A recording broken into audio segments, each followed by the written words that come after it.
Jade, Diddy. The names once linked to fame, power, and the world of entertainment, now shrouded in secrecy and fear. Jade, the mysterious interviewer, had slipped into Sean Diddy Combs' life under the guise of a simple interview, but she was no ordinary journalist. Her questions weren't just about his career, they were about his darkest secrets, the ones he had fought so hard to bury. As Diddy's empire began to crack, Jade's disappearance only deepened the mystery, leading him down a path of cryptic messages and threatening revelations. Who was behind the camera? And why had she chosen him as her target? What was meant to be a glamorous appearance had become the beginning of a terrifying game, one Diddy didn't know if he was ready to play. In the heart of New York City, renowned businessman and entertainer Sean Diddy Combs was preparing for what promised to be an unforgettable appearance. The highly anticipated episode of 73 Questions with Vogue was a big deal. A fast-paced, glamorous interview known for revealing personal insights from celebrities. Diddy was used to the spotlight, having spent decades in the public eye. He had seen it all. The glitz, the fame, the media frenzy. But there was something different about this day. Something in the air felt off. The set was buzzing with activity as the crew ensured everything was perfect. Diddy, always the epitome of charm, stepped into the frame, ready to tackle the usual barrage of questions. But when the interviewer arrived, there was an immediate sense that this would not be a typical interview. Her name was Jade, a striking woman with an enigmatic presence. She had an elegance about her, but her sharp eyes seemed to pierce through Diddy, as if she could see straight into his soul. It wasn't the first time he had worked with an interviewer, but there was something unnerving about the way Jade carried herself. Her approach felt unusually personal, as though she had done more than just research for the show. It was clear that Jade was prepared, but in a way that made Diddy uncomfortable. As the interview began, Jade's questions felt probing, bordering on invasive. She asked about his career, his achievements, his personal life, topics that were familiar ground for Diddy, who had always been open about his journey. But Jade's tone was different. She wasn't asking the typical questions one would expect from an interviewer. Instead, her questions had an undercurrent of something darker. She asked about his past mistakes, the people he had crossed along the way, and the secrets he had buried. Diddy laughed it off, assuming it was part of the usual banter. But as the interview progressed, it became clear that Jade was digging deeper than he had anticipated. Behind the scenes, the crew was starting to notice strange occurrences. The lights flickered on and off at odd intervals, causing brief moments of confusion. The cameras began to malfunction, and technicians scrambled to fix the issues. But no one seemed particularly worried. These things happened in live production. What was unsettling, though, was the palpable tension on set. Diddy, known for his composure, appeared visibly uneasy. He glanced at the crew, sensing their discomfort, but they were too focused on the technical problems to notice anything unusual. As Jade continued to ask questions, Diddy's discomfort grew. There was something in her gaze, an intensity, that suggested she knew far more about him than any interviewer should. It was as if she had been watching him for years, studying his every move, waiting for the right moment to ask the most uncomfortable questions. At one point, Diddy's expression faltered, and for the first time, he was caught off guard. Something wasn't right. The feeling gnawed at him as he tried to shake it off. After the interview concluded, he felt a strange sense of relief.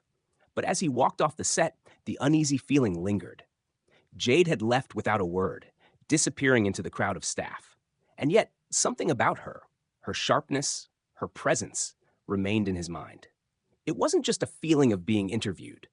It felt like she had been watching him, studying him from the shadows. The interview had ended, but Diddy couldn't help but wonder if it was just the beginning of something much more troubling. The day after the interview aired, the media storm surrounding Sean Diddy Combs intensified. It was supposed to be another high-profile appearance, but the aftermath of the 73 Questions with Vogue episode took a bizarre turn. The show's fans were buzzing about Diddy's uncharacteristic discomfort during the interview, with many speculating that there was more to the story than what had been shown on screen. While the public debate raged on, behind the scenes, something much more unsettling was unfolding. Jade, the mysterious interviewer, had vanished. At first, it seemed like an odd coincidence. Perhaps she had simply finished her work and moved on to the next project. But then the calls started coming in. The production team had tried to contact Jade for follow-up discussions, but there was no answer. No response to emails, no word from her agents. It was as if she had completely disappeared into thin air. There were no traces of her existence beyond the interview itself. When the crew tried to dig deeper into her background, they found nothing. There were no social media accounts, no professional profiles, no history of previous work. Jade seemed to have no past, no present, nothing. The more they searched, the more they realized that she wasn't just hard to find, she was untraceable. As the search for Jade continued, Diddy's own world began to unravel. He started receiving strange, cryptic messages on his phone, short texts and anonymous emails that referenced moments from his past he thought were buried for good. The messages hinted at secrets he had kept hidden for years, things that he had hoped no one would ever uncover. It was clear that someone knew more about him than they should. The tone of the messages was chilling, almost threatening, and they were always signed simply with the name Jade. The more Diddy tried to push the thoughts aside, the more they consumed him. He had always been in control of his image, his brand, his empire. But this was different. The pressure started to mount. Every interaction, every phone call, every email felt like it was part of a larger web he couldn't escape. No matter where he went, he felt as though he was being watched. It was as if someone, somewhere, was pulling the strings behind the scenes, orchestrating a series of events that were out of his control. As Diddy tried to maintain his usual composed demeanor, the people around him began to notice the change. His staff grew concerned. His friends grew distant. The once charismatic figure, always surrounded by confidence, was now visibly anxious. He wasn't sleeping, wasn't eating, and his mind constantly raced. His thoughts returned to that fateful day of the interview with Jade. How had she known so much? Why had she asked the questions she did?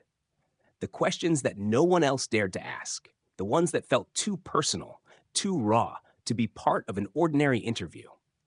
Diddy tried to push the discomfort aside, but the sense that something larger was at play grew stronger with each passing day. He couldn't shake the feeling that Jade's disappearance wasn't just about her. It was about something much bigger. Could she have been working for someone else? Was he being targeted by a group of people with access to his most intimate secrets? The deeper he thought about it, the more questions he had, and the fewer answers he found. The mystery surrounding Jade and her disappearance only seemed to deepen as the days passed. What was she after? And why had she chosen him as her focus? The answers were elusive, but Diddy knew one thing for sure. The calm, controlled life he had built was beginning to crack, and the shadows of his past were closing in. As the weeks passed, the pressure on Sean Diddy Combs only intensified. His once thriving business empire, meticulously built over decades, began to show signs of strain. Deals that had once been locked in were now falling apart, and new opportunities were slipping through his fingers. His reputation, carefully curated for years, began to come under scrutiny. Diddy's public image, previously untouchable, now seemed fragile. He had faced challenges before, critics, controversies, and personal struggles. But this felt different. This wasn't about his career or his brand. This was something far more personal, something deeply unsettling. The phone calls from unknown numbers became a daily occurrence. At first, Diddy tried to ignore them, chalking it up to the usual nuisance of a public figure's life. But the calls didn't stop, and the messages left in his voicemail were becoming increasingly unnerving. They weren't from the typical sources: the media, fans, or business associates. These messages came from someone who knew far too much about him. The person on the other end spoke with a calm, almost disinterested tone, yet their words carried a chilling weight.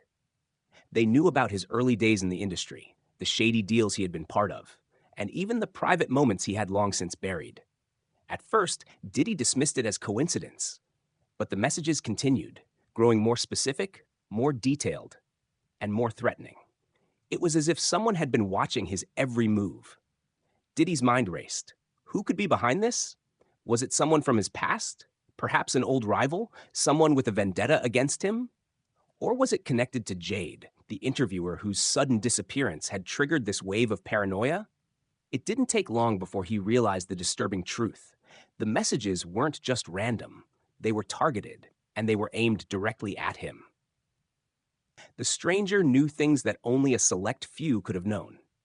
Diddy had always been careful, keeping his personal and professional lives as separate as possible. He had hired the best security, surrounded himself with loyal people, and kept his secrets close. But somehow, someone had slipped past all of that. His first instinct was to call his security team. They assured him that there was nothing to worry about, that it was probably just someone trying to exploit his name for attention.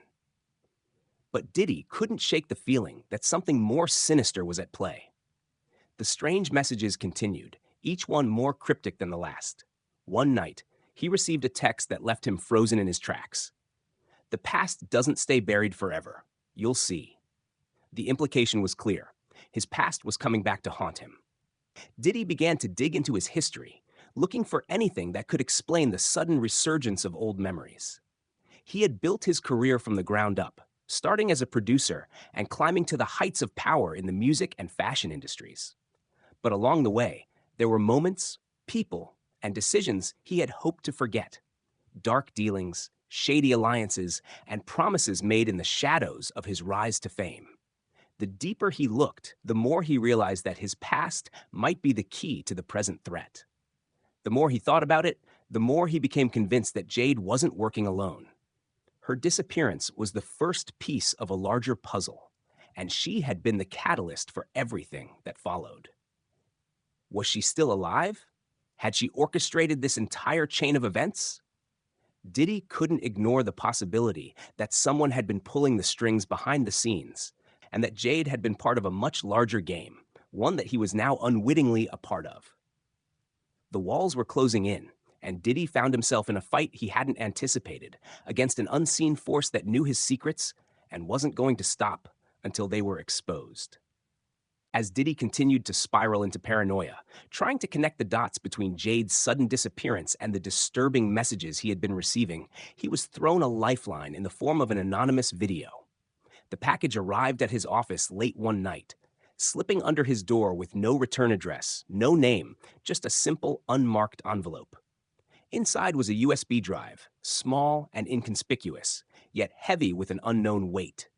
Diddy hesitated, unsure if this was another trap, but curiosity got the best of him. He plugged the drive into his computer, and within moments, the screen flickered to life with a chilling video message. The footage was grainy and hard to make out at first, but it quickly became clear that the person speaking knew a great deal about Diddy's past. The woman's voice, distorted and cold, sent a shiver down his spine. "You think Jade was just an interviewer," the voice said, "but you're wrong. She's much more, and so are you."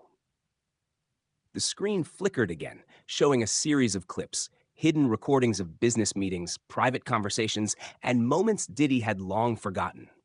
There were people he recognized, fellow musicians, producers, and even former associates. But the most disturbing part of the video was the person in the background of one of the clips, Jade, unmistakable, standing behind a desk, her gaze focused on the camera as if she were watching him, even from the past. The video revealed that Jade had not simply been a reporter. She had been part of an underground network, a group of people with a singular goal, exposing the darkest secrets of the entertainment industry. And Diddy's name had been on their radar for years. The more he watched, the clearer it became that Jade was not some random person in his life. She had been an operative working for a much larger agenda. This group, this network, had been carefully tracking him and others like him for a long time, gathering evidence of their shady dealings, hidden alliances, and illicit behavior. The video implied that Jade had been waiting for the right moment to strike, and the 73 Questions with Vogue interview had been that moment. But the revelation didn't stop there. As the video continued, it became evident that Jade's disappearance wasn't a random event. It was a calculated move. She had known that someone would come after her. She had anticipated it. And in the video, she spoke directly to Diddy. "You think you're being watched now? You have no idea who's really behind this. The people who put you where you are the ones who should be afraid." Diddy's stomach dropped as the implications hit him like a freight train. The network Jade had been working for wasn't just out to expose his secrets. It was out to take down the very people who had helped him rise to the top. It wasn't about him. It was about the system he was a part of, the corrupt business practices, the shady backroom deals, and the ruthless individuals who had used him to build their empires. And Jade, he now realized, had been the one to uncover it all. She had known the truth, and she had been working to expose it, even if it meant taking extreme measures. The revelation shook Diddy to his core. He had spent years building his empire, but now he realized that the very foundation it was built on might be crumbling beneath him. The messages, the threats, the strange occurrences, it was all connected to something far bigger than himself. The network wasn't done with him yet, and Jade's cryptic words echoed in his mind. "You're not the one who should be afraid." With the walls closing in, Diddy knew that the game was only just beginning, and the consequences of his past choices were about to catch up with him in ways he couldn't yet comprehend. Diddy had reached a breaking point. The pressure of the situation had begun to eat away at him. The walls felt like they were closing in, and the deeper he dug into Jade's mysterious disappearance and the cryptic messages she had left behind, the more he realized that the truth was slipping further and further out of his grasp. Each day seemed to unravel more of his carefully constructed life, and with every passing hour, the shadow of his past grew larger. It was late one night when he received the final piece of the puzzle. His phone buzzed with an unknown number, a number that had been calling him repeatedly over the last few days. But this time, he answered it. The voice on the other end was calm, almost disinterested, as if it had been waiting for him to pick up. It was Jade. "You've been looking for answers, but the truth isn't something you can find by digging through old records or sending people to look for me," Jade said, her voice unrecognizable, yet somehow familiar.